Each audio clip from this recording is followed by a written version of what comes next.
தான் போயிட்டு இருக்கு. நந்தினி மேல இருக்க கோவத்தை டைரக்டா அவன் மேல காட்ட முடியாம அதை மனசுக்குள்ளேயே போட்டு புழுங்கி புழுங்கி பெரியம்மாக்கு புத்தி கெட்டு போக ஆரம்பிச்சிருச்சு. நந்தினியோட பிரசவ வரையும் அவங்கள எங்கேயே விட்டு வச்சா நந்தினி என்ன வேணா பண்ணிடுவாங்கன்னு நான் சொன்ன கதையை விஸ்வா அப்படியே நம்பிட்டான். இப்போ என் பிளான் படி பெரியம்மா நார்த் இந்தியா டூர் போகிறதுக்கு விஸ்வாட்ட சம்மதம் சொல்லிட்டாங்க. பெரியம்மா கங்கையில் உயிரோட முங்குவோம், அதுக்கப்புறம் பணமாக தான் வெளில வரும். அதை கேள்விப்பட்ட விஸ்வா நின்ன இடத்துலயே மூச்சு அடைச்சி செத்துருவான். சரி சரி, நாங்கள் தான் வந்துட்டு இருக்கேன். மற்ற விஷயத்தை நேரில் பேசலாம். பாய்.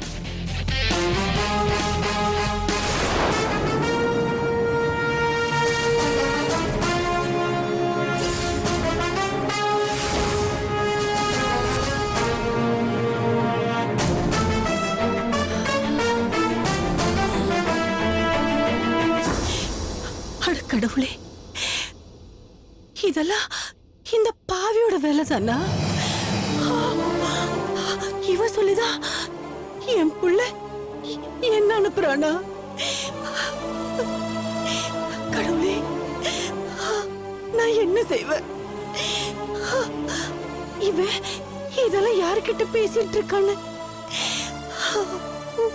ஒண்ணும் புரியலையே.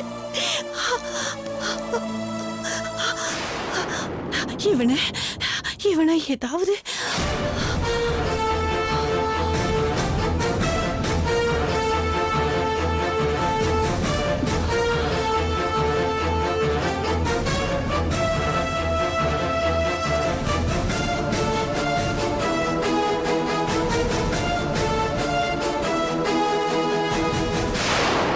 சார் கம்ஃபர்டபுளா இருக்கணும், அவ்வளவுதான் சார். பார்த்து பண்ணுங்க. நான் ஒரு அரை மணி நேரத்தில் கூப்பிடுறேன். Okay, by.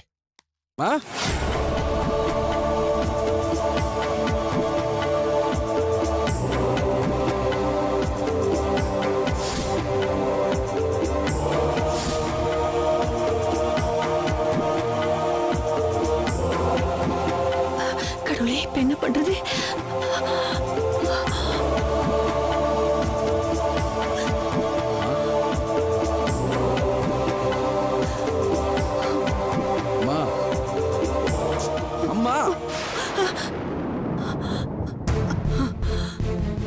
என்னாச்சுமா? எதுக்கு பாத்ரூம் வாசல்ல உட்காந்துருக்க?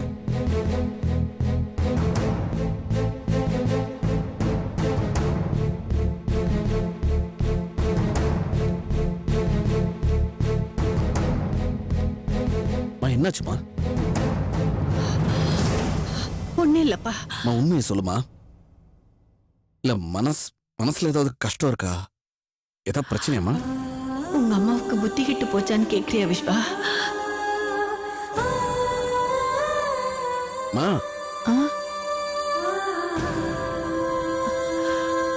அதெல்லாம் ஒண்ணு இல்லப்பா. ஏன் பின்ன இப்படி இருக்க?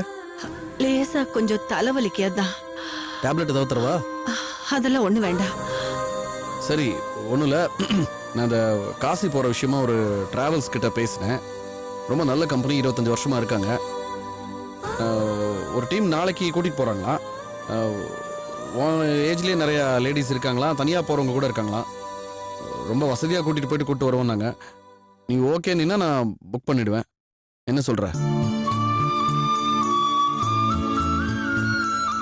நீயும் நந்தினியும் நல்லா இருக்கணும்னா நான் சுடுகாட்டுக்கு போக கூட தயாரா இருக்கேன்.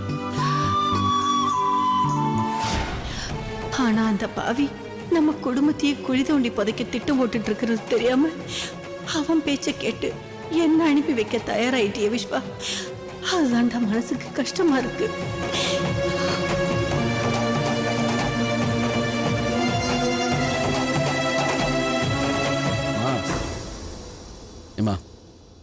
உனக்கு போறதுல இஷ்டம் இல்லையாம்மா?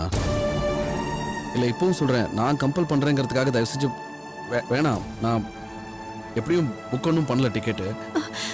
நான் போறேன் விஸ்வா. என் மருமகளுக்காக நான் எங்க வேணாலும் போவேன்பா. ஆனா நாளைக்கு வேண்டாம், ஒரு 2 நாள் கழிச்சு டிக்கெட் புக் பண்றியா?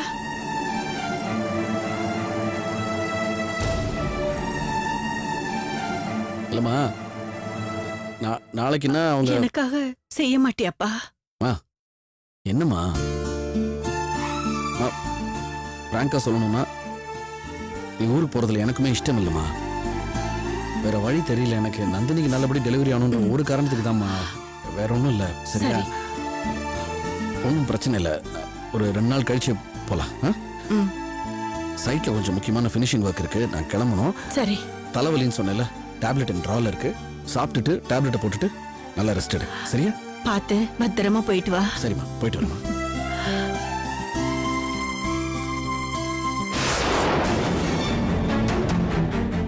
டேய் பார்த்திபா, நான் உங்க அம்மாவுக்கு முன்னாடி பிறந்தவடா. இந்த ஊரை விட்டு நீ என்ன அனுப்புறியா இல்ல உன்னை நான் அனுப்புறேனான்னு இந்த 2 நாள்ல தெரிஞ்சிரும்டா.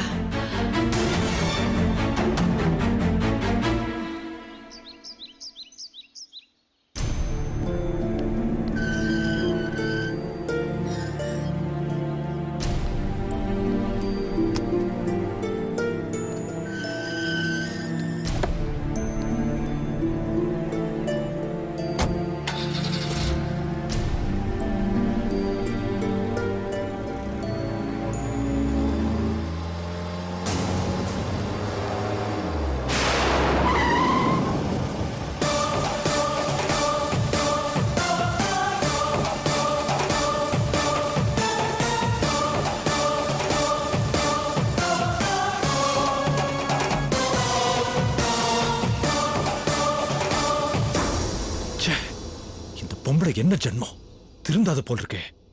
நம்ம கொடுத்துக்கிட்டே இருக்கிறதுனால தான் இந்த பொம்பளை கேட்டுக்கிட்டே இருக்கு.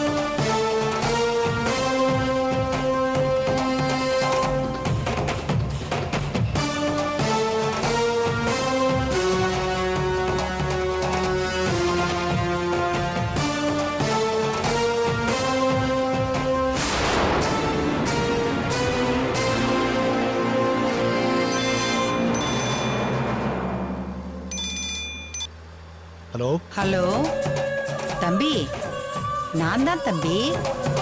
உங்களுக்கு தெரியலையா? மாலதி மாமியார் பேசுறேன். ஏங்க ஏங்க இப்படி துரத்தி தொந்தரவு பண்றீங்க? உங்களை பார்க்கவே பிடிக்கலன்னு தானே அவாய்ட் பண்ணிட்டு போனேன். அதோட திரும்பி போயிருக்க வேண்டியதானே. அதை விட்டுட்டு ஏன் ஃபோன் பண்ணி டார்ச்சர் பண்றீங்க? தம்பி, இனிமே உங்களை தொந்தரவே பண்ண மாட்டேன். அதை சொல்லத்தான் நான் ஃபோன் பண்ணேன். உண்மையதான் சொல்றீங்களா? உண்மையத்தான் தம்பி சொல்றேன். எப்ப என்ன பார்த்தும் காரை நிறுத்தாம போனீங்களோ, இனிமே உங்ககிட்ட இருந்து எனக்கு பணம் கிடைக்கும் தோணவே இல்லை. அப்புறம் எதுக்கு வீணா உங்களை தொந்தரவு பண்ணிக்கிட்டு? இனிமே உங்க பொண்டாட்டிய தொந்தரவு பண்ணலான்னு முடிவு பண்ணிட்டேன். அட ஆமா தம்பி, யார் கொடுத்தா என்ன? ஒண்ணு எனக்கு பணம் வேணும், இல்ல என் பேத்தி வேணும், அவ்வளவுதான். இப்பவே போய் உங்க பொண்டாட்டிய பாக்குறேன் தம்பி. வச்சிடுறேன். Hello hello hello hello hello தம்பி, மறுபடியும் இந்த நம்பருக்கு போன் பண்ணிடாதீங்க. இது பிசிஓ நம்பர். வச்சிட்டா? ஹலோ ஹலோ ஹலோ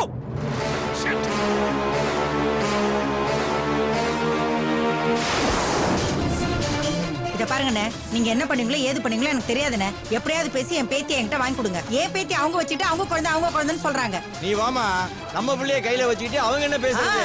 பஞ்சாயத்து பண்ணி நான் வாங்கி தரேன். கண்டிப்பா வாங்கி கொடுங்கண்ணே. வாங்கண்ணே, எப்படியா பேசி முடிச்சிருங்கண்ணே. பேசி முடிச்சிடலாம், கூப்பிடுங்க. இதானே அவங்க வீடு. யாரும் இல்ல. வா வெளிய.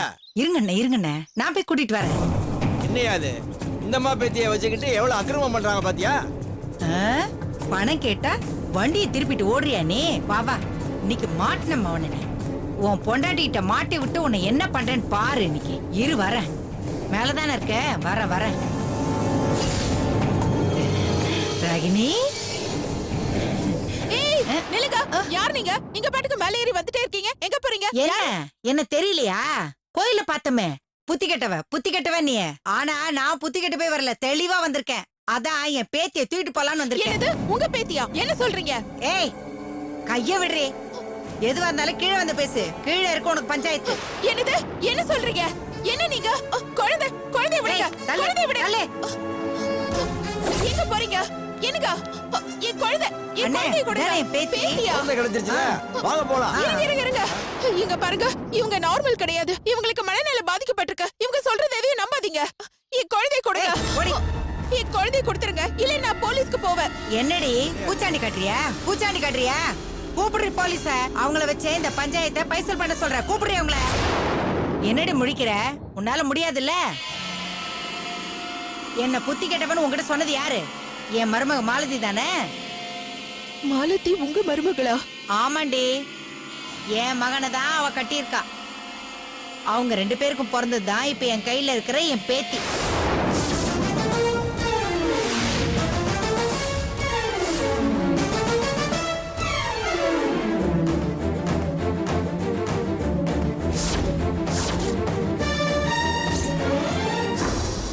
என் மகனுக்கு பிறந்து 2 பொம்பளை பிள்ளைங்க. அதுல 1 1.5 வருஷத்துக்கு முன்னாடியே காணாம போயிடுச்சு.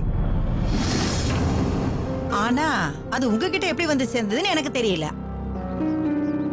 என்னைக்கு என் மருமக உங்க வீட்டுக்கு வேலைக்கு வந்தாளோ அன்னைக்கே அவளுக்கு தெரிஞ்சு போச்சு இது அவ குழந்தை தான். ஆனா அவ புருஷனை காப்பாத்த பணம் வேணுமே, அதனாலதான் இது உங்க குழந்தைன்னா அவ பொய் சொல்லிட்டு இருக்கா. நல்லா யோசிச்சு பாரு. எவ்வளவு அடுத்தவங்க குழந்தைக்கு அம்மா போட்டிருக்குன்னா தான் குழந்தைய கூட பாத்துக்காம அடுத்தவங்க வீட்லயே தங்கி பாத்துப்பாங்களா? ஏன் மருமக பார்த்தா காரணம் இதுவும் அவ குழந்தைங்கிறதுனாலதான். இது அவ குழந்தை இல்லைன்னு சொன்னதுக்காக நான் விட்டு கொடுத்துட முடியுமா? இது ஏன் பேத்தியாச்சே. இருந்தாலும் கொஞ்ச நாளைக்கு உங்க குழந்தையாவே வளரட்டும், அது வரைக்கும் கொஞ்சம் பணம் கொடுத்து உதவுங்கன்னு புருஷன்கிட்ட கேட்டேன். அதெல்லாம் முடியாது, முடிஞ்சதை பாத்துக்கோன்னு திமிரா பேசிட்டு போறாரு. நான் ஒரு முடிவுக்கு வந்துட்டேன். எனக்கு பணம் காசு எல்லாம் முக்கியம் இல்ல, எனக்கு என் பேத்தி தான் முக்கியம். நான் போறேன். ஐயோ ப்ளீஸ் ப்ளீஸ், இது என் குழந்தை. இவளை நான் யாருக்காகவும் விட்டு கொடுக்க மாட்டேன். வேணாண்டி, நான் ரொம்ப விவகாரமானவ. வில்லங்கம் பண்ணாம உண்மையை ஒத்துக்க, அவ்வளவுதான் நான் சொல்லுவேன்.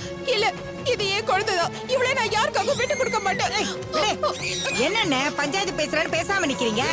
உன் குழந்தைங்கிறிய எந்த ஆஸ்பத்திரியில பிறந்தது சொல்லு.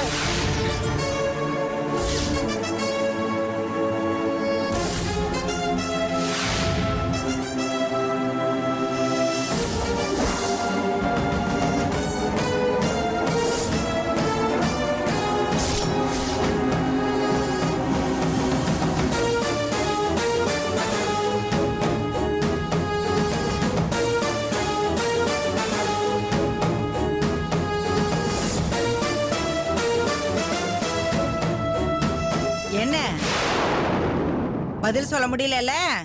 வாங்கண்ண போலாம். ஐயோ தியா, வாங்கண்ண போலாம். அவங்க என்ன பேசுறது? நம்ம குழந்தை நம்ம கிட்ட வந்துருச்சு. தியா, தியா.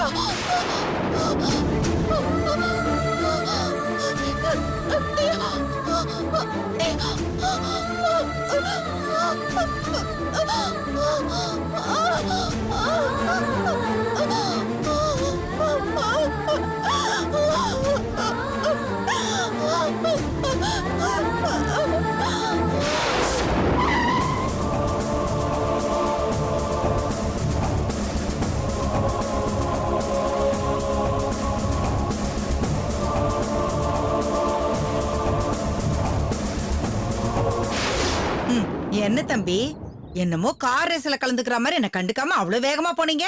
போன வேகத்துல திரும்பி வந்துட்டீங்க.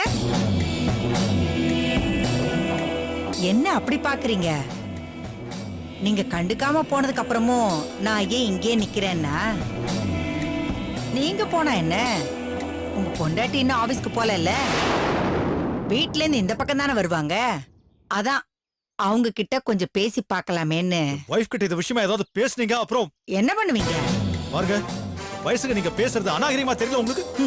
படிச்ச உங்களுக்கே அது தெரியல, படிக்காத தற்குறினா எனக்கு எதுக்குப்பா அந்த கர்மம்லாம்? சரி, இப்ப என்னதான் வேணும் உங்களுக்கு? வேற என்ன, பணம் தான். நான் ஏற்கனவே 35,000 உங்களுக்கு கொடுத்துருக்கேன். கொடுத்தது போதும் நீங்க நினைச்சா அது தப்பே இல்ல. ஆனா வாங்கினது போதும் நான் நினைச்சா அது ரொம்ப தப்பாயிடும். ஏன்னா பணமாச்சே. என் பேத்திய நீங்க என்கிட்ட ஒப்படைக்கிற வரைக்கும் நான் கேக்குற பணத்தை நீங்க கொடுத்துக்கிட்டே தான் இருக்கணும். திரும்ப திரும்ப அதையே பேசிக்கிட்டு இருக்காதீங்க. இப்ப உங்களுக்கு எவ்வளவு பணம் வேணும் அதை மட்டும் சொல்லுங்க. உங்களை இப்படி அடிக்கடி சந்திச்சு பிச்சு பிச்சு பணத்தை வாங்குறது எனக்கு கொஞ்சம் சங்கடமா தான் இருக்கு. அதனால இப்போதைக்கு மொத்தமா ஒரு 50,000 ரூபாய் கொடுத்துருங்க. அது முடிஞ்சதும் அடுத்த தொகையை அப்புறம் வைக்கிறேன். என்னங்க விளையாடுறீங்களா? 50,000 வாங்குறது உங்களுக்கு என்ன அவ்வளவு சாதாரணமா போச்சா? இருங்க இருங்க, அதெல்லாம் எதுக்கு தம்பி பேசிட்டு? நான் கேட்ட பணம் எனக்கு வேணும். இப்போதைக்கு அவ்வளவு பணம் உங்ககிட்ட இருக்காதுன்னு எனக்கு தெரியும்.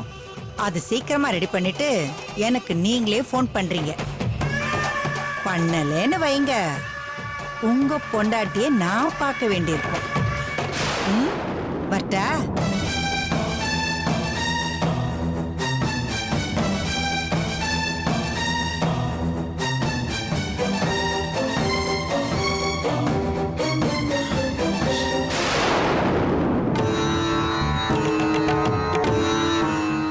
எனக்கு சத்தியமா புரியலங்க. அத்தைக்கு என்ன அப்படி ஒரு குழப்பம்? ஏன் இப்படி ஒரு முடிவுக்கு வந்திருக்காங்க? குழப்பமும் இல்லை, ஒன்றும் இல்லை. உனக்கு நல்லபடியாக டெலிவரி ஆகணுங்கிறதுக்காக காசி ரிஷிகேஷ்னு போய் சாமியை வேண்டிக்கணும்னு பார்க்குறாங்க, அவ்வளோதான். என்னங்க நீங்களே இப்படி சாதாரணமா சொல்றீங்க? ஏதோ பக்கத்துல இருக்கிற கோயிலுக்கு போற மாதிரி. காசி, ரிஷிகேஷ், ஹரித்வார் எல்லாம் எவ்வளவு தூரம் இருக்கு தெரியுமா? அதுவும் தனியா போய் வேண்டிக்கிற அளவுக்கு என்னங்க அவசியம் இருக்கு? தனியாகவும் போல ஒன்றும் போல. ஆக்சுவலி ஒரு டூர் பேக்கேஜாக போகிறாங்க, ட்ராவல்ஸில் அரேஞ்ச் பண்ணி. இன்ஃபேக்ட் நம்ம ஏரியாலேருந்தே நிறைய பேர் போகிறாங்க. எல்லாருமே சேர்ந்து தான் போகிறாங்க. 1000 பேர் போகட்டுங்க. இருந்தாலும் நம்ம வீட்ல இருந்து அத்தை கூட யாரும் போகல. அப்ப அவங்க தனியா போறதா தானே அர்த்தம்? அத்தனை ஊருக்கு போயிட்டு வரதுக்கு எப்படியும் ஒரு 3-4 வாரம் ஆகும்லப்பா. ஆமாம்மா. அதுக்கு முன்னாடி என் பிரசவமே முடிஞ்சிருங்க. என் பிரசவம் நடக்கும்போது அத்தை என் பக்கத்துல இருக்க வேண்டாமா? ஐயோ, அம்மா மட்டும்தான் இருக்க மாட்டாங்க, மற்றபடி நாங்கள் எல்லாரும் தான் இருக்க போகிறோம். நான் இருக்கேன், உங்கள் அப்பா அம்மா இருக்காங்க, மாலத்தி இருக்க போகிறா. என்ன பிரச்சனை உனக்கு? இல்லங்க, என்னோட என்ன நல்லது கெட்டது இருந்தாலும் உங்களோட சேர்த்து அத்தையும் என் கூட இருக்கணும்னு தான் நான் ஆசைப்படுறேன். ஆமா மாப்ள, இந்த நேரத்துல சம்மந்தி அம்மா அவ்வளவு தூரம் போறது எங்களுக்கும் சரியா படல. பிரசவ நேரத்துல நந்தினி கூட நம்ம எல்லாரும் இருந்தாலும் சம்மந்தியமா இருக்கிற மாதிரி வராது. சரியா சொன்னமா. ஏங்க, அததான் புரியாத குழப்பத்துல இப்படி ஒரு முடிவு எடுத்திருக்காங்கன்னா நீங்க இப்படி ஒத்துக்கிட்டீங்க? இதெல்லாம் சரிப்பட்டு வராதுமான்னு அப்பவே சொல்ல வேண்டியதானே? அதெல்லாம் ஒரு பிரச்சனையும் இல்லை நந்தினி, அம்மா போயிட்டு வரட்டும். எனக்கு ஒண்ணுமே புரியலங்க. நீங்க இவ்ளோ அழுத்தமா சொல்றத பார்த்தா நீங்க தான் அத்தையை வற்புறுத்தி அனுப்புறீங்களோன்னு எனக்கு தோணுது. சொல்லுங்க, நீங்க தான் அனுப்பி வைக்கிறீங்களா? என்னங்க பதிலே காணோம்? சரி, நீங்க அப்படியெல்லாம் பண்ண மாட்டீங்கன்னு எனக்கு நல்லா தெரியும். சரிங்க, இது விஷயமா நான் இப்பவே அத்தை கிட்ட பேசி ஆகணும். ஒண்ணு அத்தை இங்க வர சொல்லுங்க, இல்ல என்ன அத்தை கிட்ட கூட்டிட்டு போங்க. ஐயோ நந்தினி, எதுக்குமா இவ்வளவு தூரம் பேசிட்டு இருக்கிற? சம்பந்தமாவே உன்னை பாக்குறதுக்கு இங்க வருவாங்க. அவங்க வரும்போது அவங்க கிட்டே நீ நேர்ல பேசிக்கிறது தான் சரி. பாவம் மாப்பிள்ளை என்ன பண்ணுவாரு? சரிங்க, நான் அத்தையை உடனே பாக்கணும்னு அவங்க கிட்ட சொல்லுங்க. சொல்கிறேன் நந்தினி, கண்டிப்பாக சொல்கிறேன்.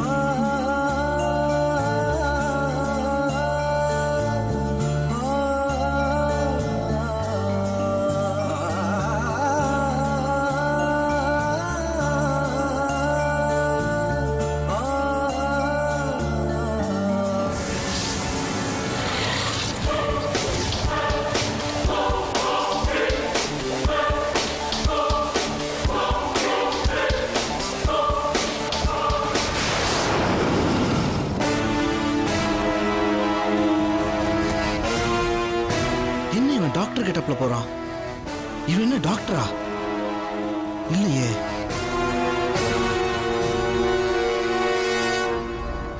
நீங்க போங்க சார் உள்ள. தேங்க்யூ. இவன் எதுக்கு உள்ள போறான்? அதுவும் டாக்டர் கெட்டப்ல யார பார்க்க போறான்? ஹாய் அத்தை, எப்படி இருக்கீங்க? டேய், என்ன விடுறா. அந்த நந்தினி எப்படி இருக்கா? என்ன அத்தை, நந்தினி பத்தி இவ்வளவு அக்கறையா விசாரிக்கிறீங்க? ஒருவேளை தெரிஞ்சிட்டீங்களா என்ன? எப்படி இருக்கான்னு தானே கேட்டேன். நல்லா இருக்காளான்னு கேட்கல. சொல்லுடா, இப்போ அவ வாழ்க்கை எந்த அளவுக்கு நாசம் பண்ணி வச்சிருக்க? இது பாருங்க அத்தை, நீங்க சொன்ன விஷயத்தை எல்லாத்தையும் ஸ்டெப் பை ஸ்டெப்பா கரெக்டா தான் செஞ்சுட்டு இருக்கேன்.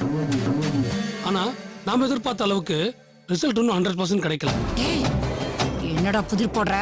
ஏதாவது சொத்தப்பிட்டியா? ஐயோ அத்தை, யாரை பார்த்து என்ன கேள்வி கேட்குறீங்க? இது பாருங்க அத்தை, எனக்கு சரியான விஷயத்த கரெக்டாக செய்ய தெரியாது, ஆனா தப்பான விஷயத்த ரொம்ப ரொம்ப கரெக்டாக செய்ய தெரியும். அப்புறம் எதுக்கு குழப்பமான பதில சொல்ற? அத்தை, டென்ஷன் ஆகாம நான் சொல்ற விஷயத்த பொறுமையா கேளுங்க. 100% ரிசல்ட் கிடைக்கலன்னு தானே சொன்னேன். 75% ரிசல்ட் நான் கொண்டு வந்துட்டேன்ல. அந்த 25ல என்னடா பிரச்சனை? அது எனக்கு சரியா புரியல, ரொம்ப குழப்பமா இருக்கு. அதான் உங்ககிட்ட நடந்த விஷயத்த எல்லாத்தையும் சொல்லி மீதி 25%ல என்ன பிரச்சனை இருக்குன்னு தெரிஞ்சுக்கலான்னு வந்தேன். என்ன நடந்துச்சுன்னு சொல்லு. அத்தை, நான் அந்த வீட்டுக்குள்ள நுழைஞ்சி விஸ்வாவியோ நந்தினியோ நேரடியாக கன்ஃபியூஸ் பண்ணா நம்ம பிளான் பெருசாக ஒர்க் அவுட் ஆகாதுன்னு நினச்சி தான் நீங்கள் சொன்ன மாதிரி நான் முதல்ல விஸ்வாவோட ஃப்ரெண்டு முரளியை கன்ஃபியூஸ் பண்ணேன். ஆனால் இதெல்லாம் பார்த்த முரளி விஸ்வாவை கன்ஃபியூஸ் பண்ணி நந்தினியை வீட்டு விட்டு துரத்துருவான்னு நினச்சேன். ஆனால் அந்த தடியை இதுவரை எந்த ரியாக்ஷனும் காட்டாமல் ரொம்ப சைலண்டாக இருக்கானே. டேய் விடுறா, அவன் விஸ்வாக்கு எவ்வளவுதான் க்ளோஸ் ஃப்ரெண்டா இருந்தாலும் இந்த விஷயத்தை பொறுத்த வரைக்கும் இது அவனுக்கு அடுத்த விட்டு பிரச்சனை தானே. அதனால நாம எதுக்கு தலையிடணும்னு ஒதுங்கியிருப்பான். டேய் பார்த்தி, இப்போ நீ மரகதத்தை எந்த அளவுக்கு குழப்பி விட்டுருக்க, அவ எந்த அளவுக்கு குழம்பி போயிருக்காங்கிறத சொல்லுடா. சொல்கிறாத்த இந்த அட்டம்ப்டில் நாம சக்ஸஸ் தான்.